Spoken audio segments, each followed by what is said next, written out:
Good morning, everybody, and Merry Christmas. Excited to get the Christmas series started, and like Marcus said, we're talking about the contrast of light and darkness and that message of light and darkness at Christmas time, which when you read the scriptures, especially the scriptures that surround the birth of Jesus, the coming of Jesus into our world, light and darkness plays a huge part in that backdrop. So when I think about Christmas lights, for me and my family, Christmas lights have always played a central role to Christmas, especially at the start. My family, my wife, Kelly, my boys, Spencer and Elijah, we always go to Michigan for Thanksgiving, where my wife is from, and spend Thanksgiving with her family. And so the Christmas season starts for us when the Thanksgiving meal is over, because for years, back when my boys were very young, we would pile my boys and my nephew and niece into the car seats and 5-point harnesses in our minivan and drive through. There's this park that's similar to the Valley Parkway here in Strongsville, where it's just a windy Metro Park kind of road. And in Michigan, they shut it down, and you pay $5 and you drive 5 miles an hour, and they have all these huge Christmas light displays. So we would all pack in after Thanksgiving meal, and we would kind of start the Christmas season off by driving through that Metro Park there in Detroit with the Christmas lights. Now, as the kids hit their preteen years, they just bicker and fight the whole time, so that, and now they're old enough to drive themselves, and they go do their own things, and that's tradition that has ended. But those Christmas lights were always a big part of getting the season started. And even long before that, before I was married, before I had kids, for me, Christmas lights were always a special part of Christmas, and that my whole extended family would go to the barn in Smithville. You guys ever been to the barn? It's like out in the middle of nowhere, huge restaurant. And you drive through these rural farm settings, and Christmas lights would be everywhere, and it was always like, oh, it's Christmas and is an only child. The Christmas season was like, man, there's nothing like Christmas as an only child, where it's like all about you in the house. So those Christmas lights were always so significant. Now, as I get older and more crotchety, Christmas lights take on a different role, because like this time of year, man, I hate the darkness of this season. Like the nighttime, like the fact that there's like no daylight at all. I hate that it gets dark so early. But I always say, hey, at least there's the Christmas lights. Like I see the Christmas lights, gives me a way to cope. It's like good for the soul. You know what, though? At least there's Christmas lights at 4:48 when it's dark.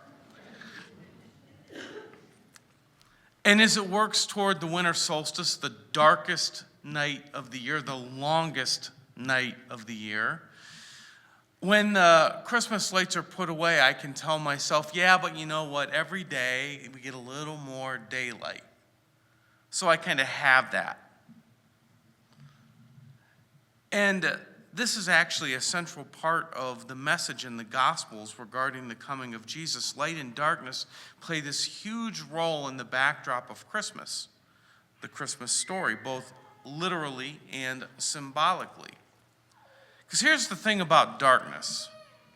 It's not just something that we track on like a weather app where we look at the sun down, the sunset, and see the darkness of the night extend or retract. For a lot of people, this time of year feels dark in ways you can't really measure with sunrise and sunset times. And this is a growth edge for me, because like when I first got to Polaris, I was 22 years old. I was on staff, and the senior pastor at the time, he would always talk about, a lot of people are hurting at Christmas, and we need to talk about that. And I was like, stop it. Because I was 22, I hadn't been through a thing, and Christmas was all about me and all for me, and like that's kind of only child syndrome. And I just, it's Christmas, it's all good. But I kind of realize now that I'm 48 and have been through some things that some of us walked in today carrying a different kind of darkness. There's grief that settles in when everyone else seems to be celebrating. There can be numbness that makes it hard to feel anything at all. Fear that keeps whispering worst case scenarios, anxiety that can make even simple days feel so complicated, disappointment with things that didn't go the way you'd hope, depression that can make joy feel just out of reach, guilt that lingers from past decisions, maybe recent past, maybe distant past, regrets over decisions you wish you would have made or could redo. Maybe there's job stuff or career stuff, thoughts about the future, concerns about the future, loneliness stuff. There's all kinds of this felt darkness that makes this season can sort of amp that up a few clicks, or just there's this contrast. And maybe you haven't said it out loud, but maybe inside you're wondering, am I in my own version of the longest night of the year? Does anyone see what I'm carrying? Does anyone care? And more importantly, is God anywhere in this darkness? And that's exactly where the Christmas story wants to speak the loudest. Because when Jesus enters the world, the Bible doesn't pretend that life is bright and cheerful. It doesn't hide the dark, it highlights it. And so here's where we are today. I love the fun Disney side of Christmas. Love it. But I also now appreciate the part of the Christmas story that speaks to those seasons of life that aren't so obviously bright and cheerful. And the Christmas story speaks powerfully into those dark seasons. So that's where I want to take us next, because the very first pages of the Bible give us a truth to hold on to if we're going to understand Christmas. Darkness doesn't mean God is done or gone. Darkness is actually the place where God begins his greatest work.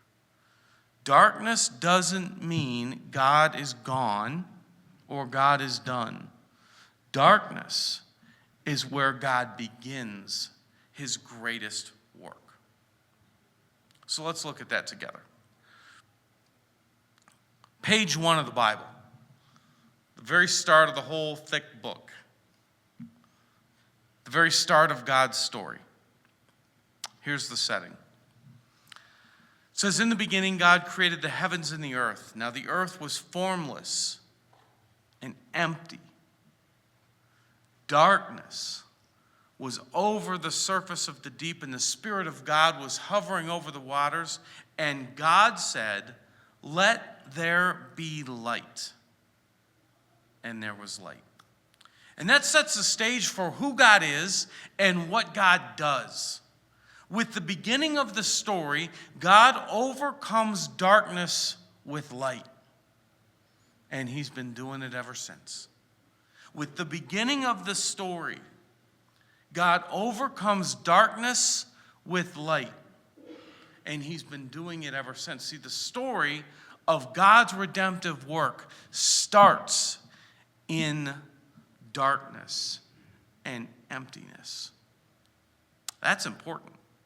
And when John writes his gospel, the Gospel of John, he tells the perspective of Jesus' birth through the lens of Genesis 1, this light overcoming darkness. So here's how John starts his gospel.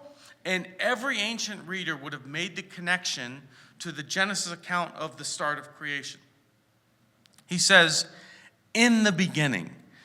And so right there, those three words, in the beginning, everyone's called immediately back. This is a creation story. In the beginning was the Word. Now the Word is a Greek word logos, and it carries us with, it was a Greek philosophy term known in the ancient world as the source of truth, the source of reason, the right way. And he personifies Jesus with this term logos, or the Word. So he says, in the beginning was the Word. In the beginning was Jesus. And the Word was with God, and the Word was God. He was with God in the beginning. Through him, through Jesus, all things were made. And without Jesus, nothing was made that has been made. And in Jesus was life. And that life was the light of all mankind. The light shines in the darkness. And the darkness has not overcome it. And then he goes on in verse 9. Again, this is creation story stuff. This is God starting his work with light overcoming darkness. It starts with the darkness, and then God beats it with light. He says the true light, Jesus, that gives light to everyone, was coming into the world. Darkness was about to be done away with. And who would this be for? It would be for everyone. God overcame physical darkness by creating the sun. At the creation of the world, God created the sun for everyone. And then John tells us, and now God is about to overcome spiritual darkness with light, and it's for everyone. So this is pretty good news for us today.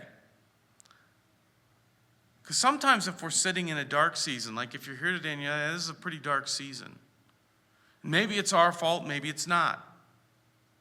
But it can feel like God is done. It can feel like God is gone. But the Christmas story says otherwise. So the first part of light arriving with Jesus is that we can know that darkness doesn't mean the absence of God. It's like seeing a blank canvas and thinking that Bob Ross quit. Nope, he's just about to get started painting his happy little forest. God starts his work in darkness. The darkness in your life is the blank canvas where God starts the work. It starts with darkness. It's not the absence of God. It's where God starts. And then the second part of this concept is just because you feel like you're lost, it doesn't mean you're far away. Just because you may feel lost, that doesn't mean that you're actually far away. There's this famous Christmas card scripture in Isaiah 9, verse 2. The people walking in darkness have seen a great light. On those living in the land of deep darkness, a light has dawned. Feel how personal that is? Like it calls to mind real people living in real darkness.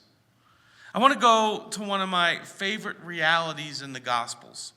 One of my favorite parts of reading the Gospels, Matthew, Mark, Luke, and John, the biographies of Jesus, is that you get to see Jesus interacting with people. And most of the people Jesus interacts with are lost. L-O-S-T, lost. People far from God, seemingly confused, ashamed, stuck in darkness. And yet when the light of the world steps onto the scene, they discover that they actually aren't very far from God at all. In fact, they're welcomed into the story from the start. So I'm going to give you just a quick survey, okay? These are just a few of the many. First, in John 8, Jesus interacts with this woman who was caught in the act of adultery. Like, that's a pretty dark place to be. She's caught in the act, and they drag her in the act in front of Jesus. Imagine how embarrassing, how exposed you would feel literally. They drag her to Jesus in hopes that he will condemn her. And what the scriptures say is that Jesus actually diffuses the crowd. He sends people away, and it's just Jesus standing with this woman. And he says this, "Then Jesus straightened up and asked her, 'Woman, where are your accusers? Has no one condemned you?' 'Then neither do I condemn you. Now go and leave your life of sin.'" Now, the truth of this story is interesting because Jesus doesn't fix her mess. She still has a big mess to clean up. He doesn't say, "Just go, it's all good." He labels what she's done as sin, but he wants her to know, as you clean this mess up, just know that you're not condemned by me. He shows her, you're going to walk through this darkness, but you're going to know that I'm with you and I'm for you. There's another story about Jesus who is interacting with a man who was demon-possessed. And this is a crazy story. This guy lives in a cemetery. That's dark. And he howls out, he screams out, everybody's afraid of him. He's naked in the cemetery, running around yelling, hurting himself. Like, that's pretty lost in my book. Jesus crosses a lake in a storm to get to him, and he heals him. He sets him free. Then it says, the man went away and began to tell how much Jesus had done for him. See, in this story, this man encounters Jesus in deep darkness. Jesus sets him free. Jesus overcomes the darkness with light. And now this man has a story to go and share. And that story started in deep darkness. When it turned out this man wasn't lost at all, really. He was right there with Jesus. He just didn't realize it. And in these things, it's very important to realize we need to trust Scripture, not our feelings. Because when we're lost in darkness, we can feel so far from God. But it's important to trust Scripture, not our feelings. Because the truth is, just because we feel like we're in darkness doesn't mean God's gone. And just because we feel like we're lost, we're probably not very far away from God at all, because Jesus comes to overcome darkness with light. One more trip back to John chapter 1, verse 9. The true light that gives light to everyone was coming into the world. Everyone. This light was for everyone. Just because it's dark out, that doesn't mean God's gone. That's where he starts working. And just because you feel far away, that doesn't mean you actually are. Jesus' light is for everyone. So here's a quick point of application for you. The book of James, Jesus' brother, earthly brother, he says this: "Consider it pure joy, my brothers and sisters, whenever you face trials of many kinds.